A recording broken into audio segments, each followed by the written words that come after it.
I've spent my life sulking away at the thought that everything I've come to be has just been a life pre-made through God's malevolent ways, or whatever we like to call it. And I've been talking myself in circles in the idea that maybe I'll just calmly blink my own two eyes and forget everything that is happening.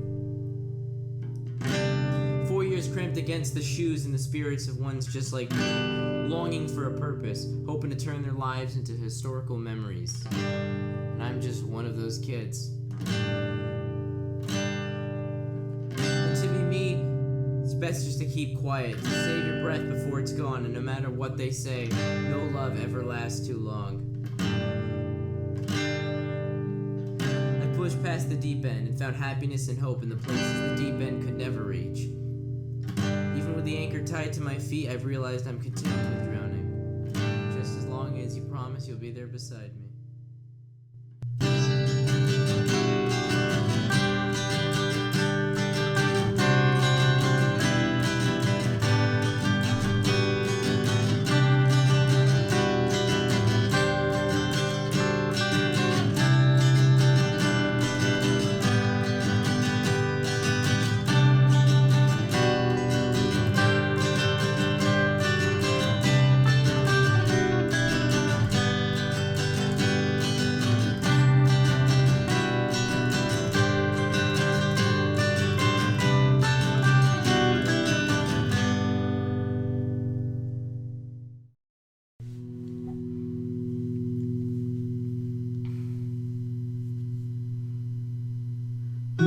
I wish I had the voice to serenade you from the outside of your bedroom's window frame. And if I ever had the guts to put the right song all together, I'd do it before anyone could even tie the words to my name.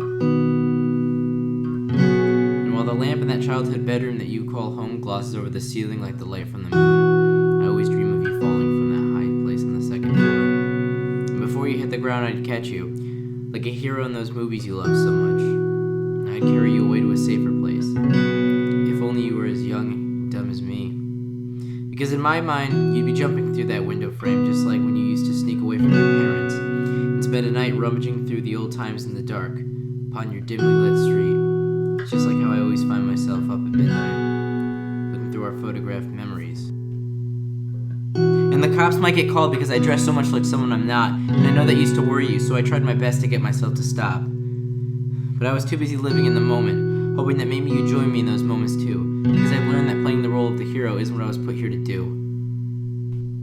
And as I wander back to my home with nothing but the guitar in its case, like the man who's in his shell carrying it, I realize that the walks and thoughts I've been having are simply a waste of time. Or maybe I'm just wasting time. When the memories you sparked in the sheets came to be reality, you showed me what it was like to live in the moment without feeling like it was going anywhere. And we never did. To this day, I still sit up at night listening to the same songs and seeing the same memories on repeat in the back of my head, laying motion to the dreams and laughter we shared that have already wound up dead. And a part of me wishes I could bring back those days, spending my weekends in your arms, wishing that all the hope I had wouldn't seep out and race down the drain. But it's already too late. What had bled has already passed through my fingers and fallen into the cracks. And your sneakers left tracks on the wood floor, and I'd keep them there because they're the only thing that's left of you, because I don't know who you are anymore.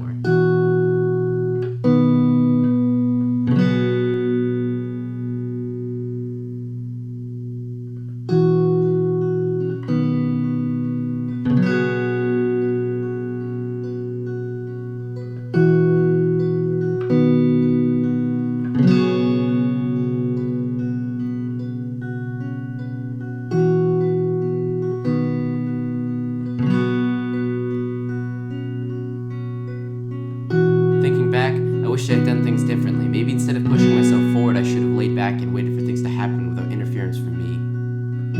I could have done a lot of things. Instead, now I ponder the conclusion of what everything turned out to be. And I'm no singer, and I know that window to your house will always remain shut, but I'm finally happy to say, enough has been enough.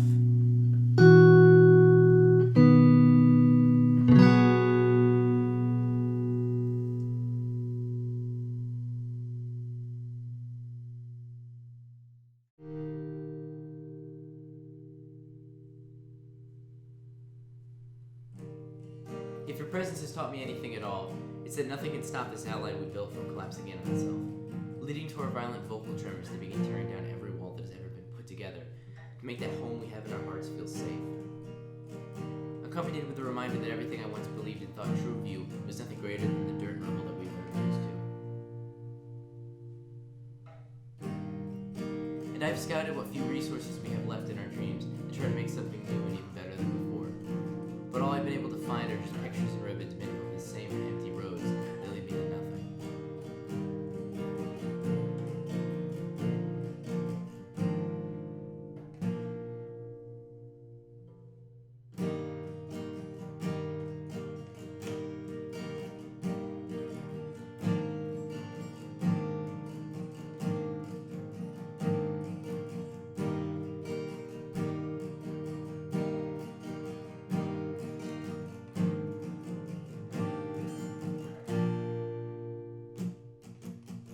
For the first time in a while, all the dust and smoke has finally settled around me, giving me the perfect moment of clarity to blossom and spread my words amongst this imaginary and yet empty crowd.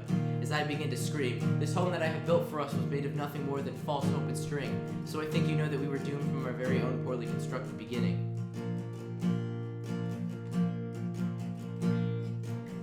So maybe one day I'll find the right girl and the strength to give her everything that her heart could ever conceive, but until then it's simply all buried away inside the debris of all those wasted dreams. I want to let you know that I'm doing fine, and that to me will always be better than alright, because for once it just feels like I can sit back and just watch time pass by.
Have you already given up on everything you always said you'd cling to like a Bible?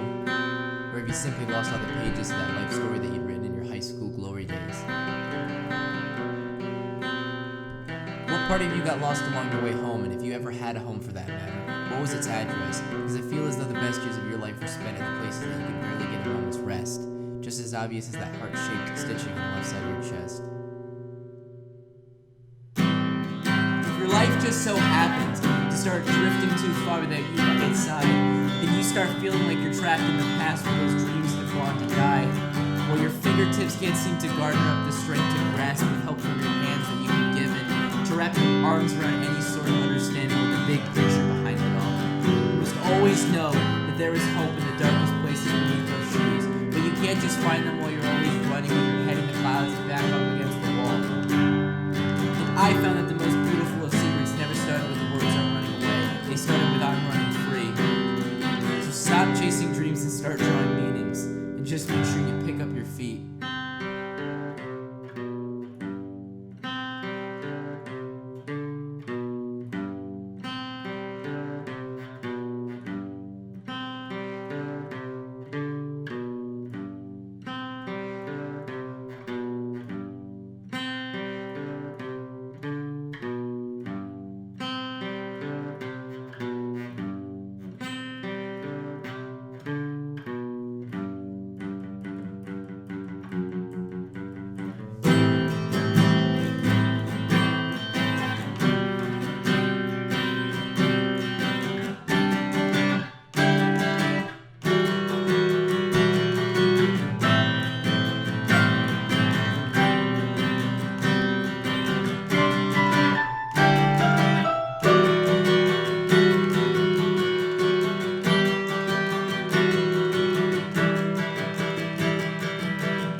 sweat from my hands has finally become enough to drown me.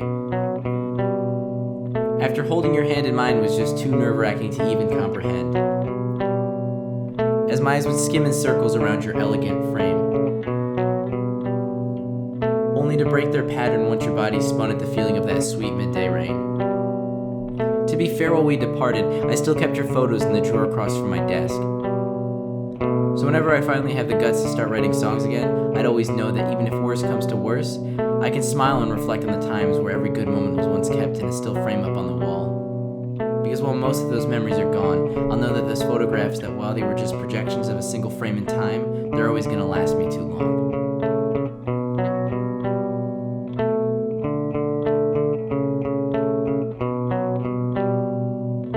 You were like the engine inside of a rusted mind. While the hardships became the focal points, you still managed to be the best waste of my time.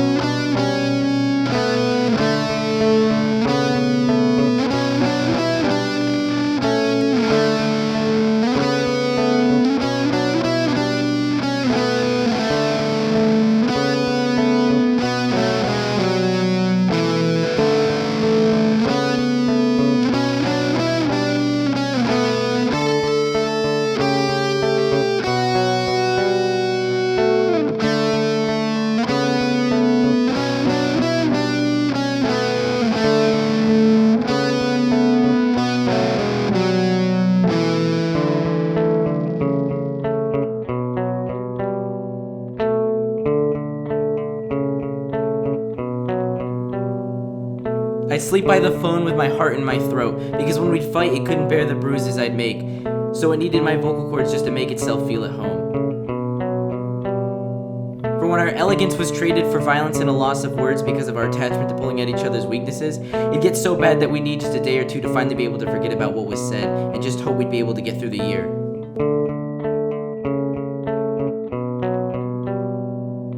And I remember the summer as if it was yesterday. I was on a plane and you were reminiscing about how you were so lucky your life had ended up this way. You wished me safe travels, and once I got out of sight, you made sure that if the dark came in, I'd always see the light. But if someone had told me that that light fades just like the imprints of your hands from those mid-spring walks, I would have never kept those images in my mind.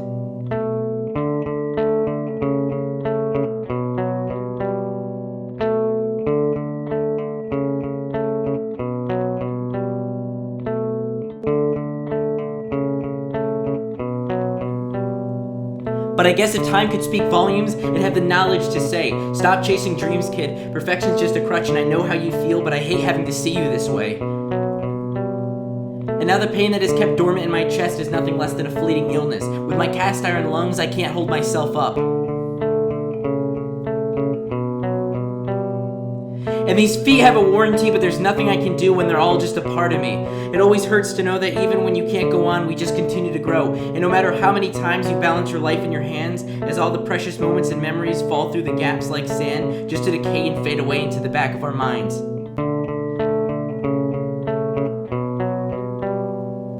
I always wished I was stronger when it came to accepting myself for exactly the person I was.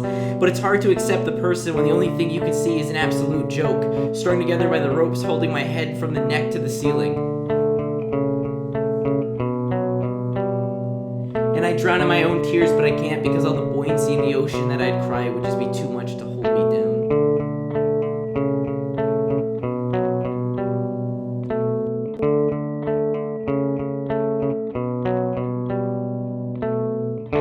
I understand it all now. You never needed me. But I think by the end I had fun delving into the idea that you did care for me. And if these walls and sheets could speak, they'd be asking, how the hell can you sleep knowing that you're caught up in your own self-deprecation and all this unnecessary jealousy?